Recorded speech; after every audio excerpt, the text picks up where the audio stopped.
அனைவருக்கும் வணக்கம். மேசராசிக்காரர்களுக்கு எச்சரிக்கை மிகவும் அவசியம் என்று சொல்லக்கூடிய வகையில் மார்ச் 3ஆம் தேதியிலிருந்து மிகவும் வலுவாக ராகுவுடன் இணைந்து சஞ்சரிக்க போகிறார். வித்யாகாரகராக இருக்கக்கூடிய புதன் மேசராசிக்காரர்களுக்கு விரயஸ்தானமாக பார்க்கப்படுகிறது. ஏற்கனவே ராகு விரய செலவுகளை அதீதமாக ஏற்படுத்தி கொண்டிருக்கக்கூடிய இந்த சூழ்நிலையில் அவருடன் வித்யாகாரகமாக இருக்கக்கூடிய புதன் இணைவது சாதகமற்ற ஒரு அமைப்பாக பார்க்கப்படுகிறது. ஏனென்றால் ராசியின் அதிபதியான செவ்வாயை அவர் சமகிரகமாக பார்க்கப்படுகிறாருங்க. செவ்வாயின் பார்வையில் புதன் பகை கிரகமாக இருந்தாலும் கூட இந்த தருணத்தில் விரயஸ்தானத்தில் நுழைவதால் சில அலைச்சலை அதீதமாக சந்திக்க வேண்டிய ஒரு சூழ்நிலை உருவாகிறது. அது மட்டுமல்லாது 3 மற்றும் 6ஆம் இடத்தின் அதிபதியாக இருக்கிறாருங்க. தைரியாதிபதியாகவும் ரூணரோக சத்ருஸ்தானாதிபதியாகவும் இருக்கக்கூடிய புதன் மேசராசிக்காரர்களுக்கு விரயஸ்தானத்தில் அமர்வதால் எந்த விதமான பணியாக இருந்தாலும் எச்சரிக்கை மிகவும் அவசியம் என்பதை இந்த புதன்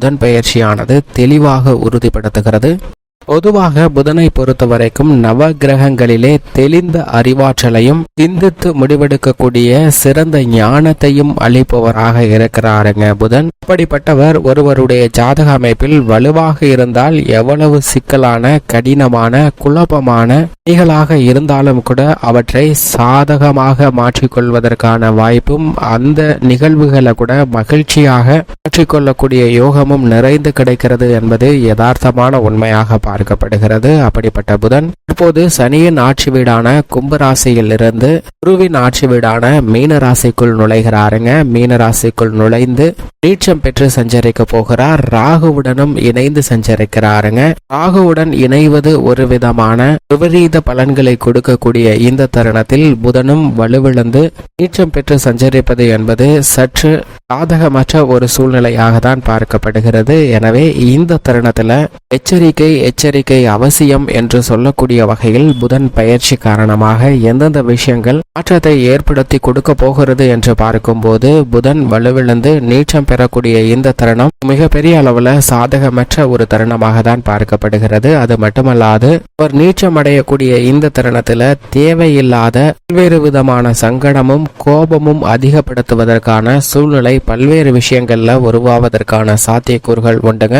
நிச்சயமாக புதன் நீச்சம் பெறக்கூடிய இந்த தருணத்துல பல்வேறு வகையில மனதில் தோன்றக்கூடிய வெறுப்புணர்வுகளை தவிர்க்க வேண்டிய ஒரு தருணமாக பார்க்கப்படுகிறது. அது மட்டுமல்லாது மிக கடினமான குழப்பமான மனநிலையுடன் ஒரு சூழ்நிலையை அணுகுவதை விட அந்த சூழ்நிலையை தவிர்க்க முயற்சி செய்தால் நிச்சயமாக பல சங்கடங்கள் குறைவதற்கான வாய்ப்பு உள்ளது என்பதை விபரீதமாக ராகுவுடன் இணைந்து நீச்சம் பெற்று சஞ்சரிக்கக்கூடிய புதன் உறுதிப்படுத்துகிறாருங்க. அது மட்டுமல்லாது இந்த தருணத்துல எடுத்தோம் கவுத்தோம் என்று எந்த விதமான பணியையும் செய்ய வேண்டாம். அவசரம் என்பது நிச்சயமாக தேவையில்லாத ஒரு தருணமாக தான் பார்க்கப்படுகிறது. அதே சமயம் நீங்கள் விரும்பிய பணியை இந்த நேரத்துல மிக சிறப்பாக செய்யுங்க, நேர்மையுடன் செய்யுங்க. ஆனா அதை விட மிக முக்கியமான ஒன்று, எந்த பணியையும் குழப்பமான மனநிலையில் செய்ய வேண்டாம். அதனால் சில தவறான செயல்பாடுகளாக தான் முடிவதற்கான வாய்ப்பும் விபரீத பலன்கள் தான் கிடைப்பதற்கான யோகமும் உண்டே தவிர நல்ல பலன் நிறைந்து கிடைப்பதற்கான வாய்ப்பு இல்லை என்பதை தெளிவாக நீச்சம் பெற்று சஞ்சரிக்கக்கூடிய புதன் உறுதிப்படுத்துகிறாருங்க.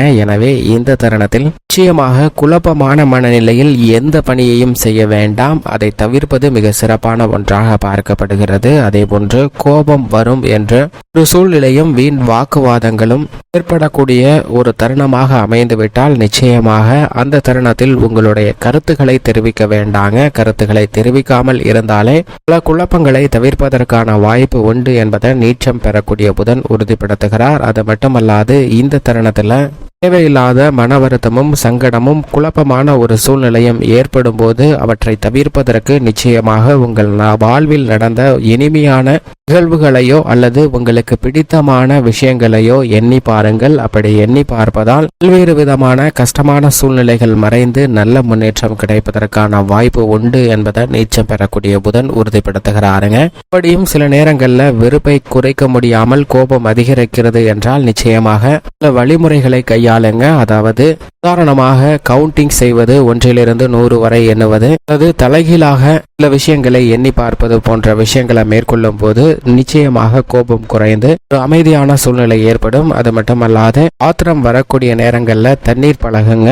தண்ணீர் குடிப்பதால் சில விஷயங்கள்ல நிச்சயம் மாற்றம் ஏற்படும். அது மட்டுமல்லாது நன்கு தூங்க வேண்டிய ஒரு தருணமாக பார்க்கப்படுகிறது. நல்ல தூக்கம் இல்லை என்றாலும் குழப்பமான மனநிலை தான் ஏற்படும். இது போன்ற விஷயங்களை நிச்சயமாக கையாண்டால் நீச்சம் பெற்றிருக்கக்கூடிய புதனால் ஏற்படக்கூடிய பாதகமற்ற சூழ்நிலைகளை கூட சிறப்பாக மாற்றிக்கொள்ள முடியும் என்பதை புதனை உறுதிப்படுத்துகிறார். எனவே எச்சரிக்கை மிகவும் அவசியமாக பார்க்கப்படுகிறது. மட்டுமல்லாது காலச்சக்கரத்தில் நட்பை கொண்டாடக்கூடிய கிரகமாக பார்க்கப்படுகிறாருங்க புதன்.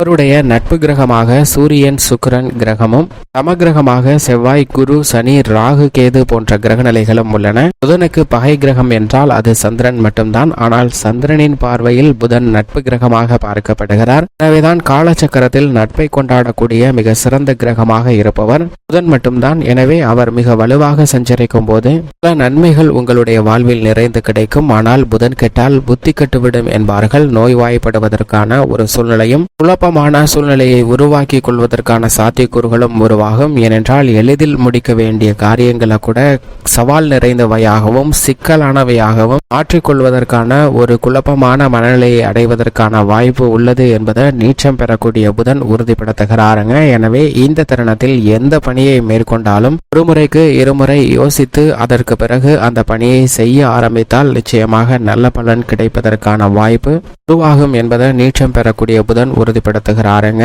அதைவிட மிக வலுவாக ராகுவுடன் இணைகிறார். பொதுவாகவே சுபகிரகமாக இருந்தாலும் கூட புதன் பாவகிரக சேர்க்கையால் அபசு பலன்களை சில நேரங்களில் ஏற்படுத்தி கொடுக்கிறாருங்க. அது மட்டுமல்லாது வலுவிழந்து நீச்சம் பெறுவதும் ராகுவுடன் இணைந்து சஞ்சரிப்பதும் இந்த தருணத்தில் பல தடுமாற்றத்தை ஏற்படுத்துவதற்கான வாய்ப்பு இருக்கிறது. தசாபுத்திகள் வலுவாக இல்லை என்றால் சில எதிர்பாராத அதிரடியான குழப்பங்களை சந்திக்க வேண்டிய ஒரு சூழ்நிலைக்கு தள்ளப்படுவதற்கான வாய்ப்பு உண்டு என்பதை தெளிவாக உறுதிப்படுத்துகிறாருங்க புதன். எனவே இந்த தருணத்தில் மிக சிறிய விஷயமாக இருந்தாலும் மிக பெரிய விஷயமாக இருந்தாலும் எச்சரிக்கை அவசியம் என்பதை துல்லியமாக உறுதிப்படுத்துகிறார். அதே சமயம் மற்ற கிரக நிலைகளின் அமைப்பும் சேர்த்து பார்க்கும்போது பெரிய அளவிற்கு பிரச்சனை இல்லை என்றாலும் அதீத விழிப்புணர்வுடன் இருந்தால் மட்டும்தான் நன்மை நிறைந்தவையாக மாற்றிக்கொள்ள முடியும் என்பதை தெளிவாகவும் துல்லியமாகவும் உறுதிப்படுத்துகிறார். இப்படி புதனின் அமைப்பு இருக்க மேசராசிக்காரர்களின் குடும்ப சூழ்நிலையை பொறுத்த வரைக்கும் ராசிக்கு மிகவும் சகாயமானவராக தான் பார்க்கப்படுகிறார் புதன். அப்படிப்பட்டவர் விரயஸ்தானத்திற்குள் நுழைவது சற்று சாதகமற்ற ஒரு அமைப்பாக பார்க்கப்படுகிறது. எனவே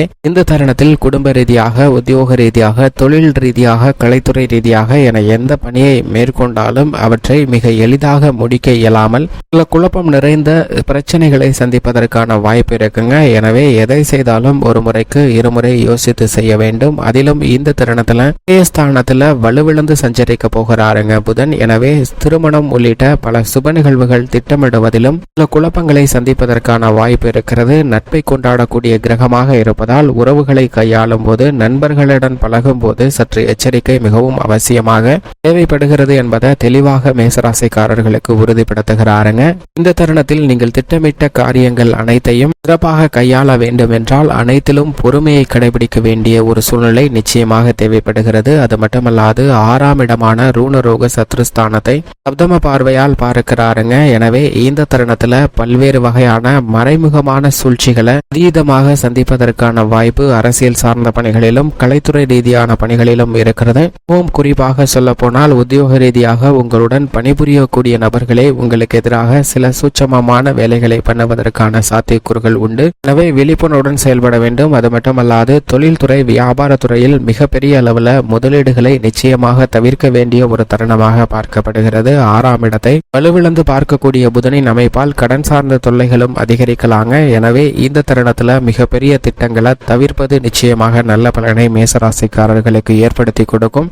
சிரமங்களை குறைத்து நன்மை நிறைந்தவையாக மாற்றிக்கொள்ள வேண்டும் என்றால் நிச்சயமாக புதன்கிழமை அருகாமையில் உள்ள லட்சுமி நரசிம்மர் ஆலயம் சென்று வழிபாடு செய்யுங்கள். நீங்கள் எதிர்பார்க்கக்கூடிய நன்மை நிச்சயமாக உங்களுடைய வாழ்வில் கிடைக்கும். பல சிரமங்கள் விலகுவதற்கான யோகம் உண்டு.